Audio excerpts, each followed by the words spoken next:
आइए आज शुरू करते हैं तेनालीराम के बुद्धि कौशल की एक और कहानी। 7 जूते मारने वाली चमेली।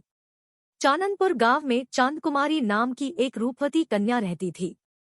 वह विवाह के योग्य हो गई थी, लेकिन अपनी मां के व्यवहार के कारण उसका विवाह नहीं हो पा रहा था। उसकी मां का नाम चमेली था, जो अपने पति माधो को रोज 7 जूते मारा करती थी।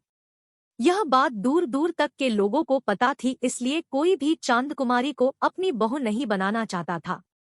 वहीं दूसरी तरफ तेनालीराम की बुद्धिमत्ता के कारण दरबारियों के साथ साथ उसके कुछ रिश्तेदार भी उससे जलते थे। एक बार तेनालीराम घर पर आराम फरमा रहा था कि अचानक उसका एक दूर का रिश्तेदार चांदकुमारी का रिश्ता लेकर उसके घर पहुंच गया। वह भी तेनालीराम से जलने वालों में से एक था। वह तेनालीराम के पास जाकर बोला, मैं एक रिश्ता लेकर आया हूँ, तुम अपने छोटे भाई का रिश्ता ले लो।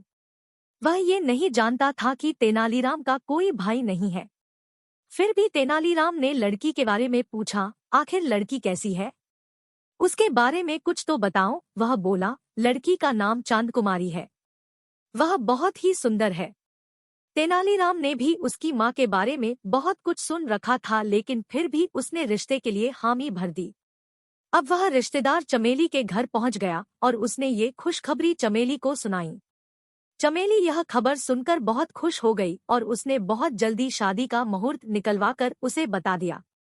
अब उसने मुहूर्त का समय तेनालीराम को जाकर बता दिया। तेनालीराम ने उसे खिला पिलाकर विदा किया। उसके जाने के बाद तेनालीराम सोचने लगा कि अब छोटा भाई कहाँ से लाया जाए। मेरा तो कोई छोटा भाई है ही नहीं। छोटे भाई की खोज में वह नगर की ओर चल पड़ा। वहां उसने एक परेशान नौजवान युवक को देखा। तेनालीराम ने उसके पास जाकर उसकी परेशानी का कारण पूछा तो उसने सारी बात बता डाली।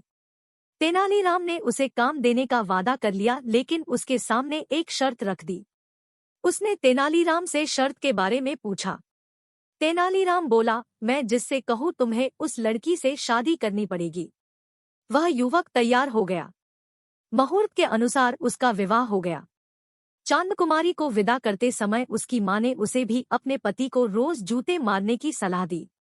चमेली बोली, बेटी, मैंने तेरे पिता को अपने वश में कर रखा है। अगर तू भी अपने पति को अपने वश में रखना चाहती है तो तू अपने पति को 7 की जगह रोज 15 जूते मारना। चांदकुमारी ने अपनी मां की बातों पर हामी भर दी। अब जैसे ही बेटी चल दी तो चमेली ने माधो को उसके साथ जाने के लिए कहा। बेचारा माधो अपनी बेटी के साथ उसके ससुराल चला गया। चांदकुमारी ने ससुराल आकर देखा कि तेनालीराम और उसके पति का स्वभाव तो बहुत अक्खड़ है।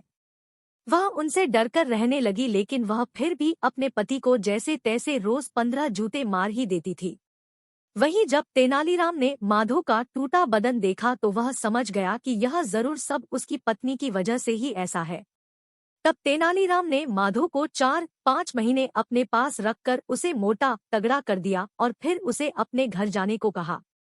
जब माधो चलने लगा तो तेनालीराम ने उसे एक मोटा सा लोहा चढ़ा डंडा देते हुए कहा, डरने से कुछ नहीं होगा, यह सब तुम्हारी ही कमी है। अगर तुम पहले से ही कठोर बनकर रहते तो ऐसा कभी नहीं होता।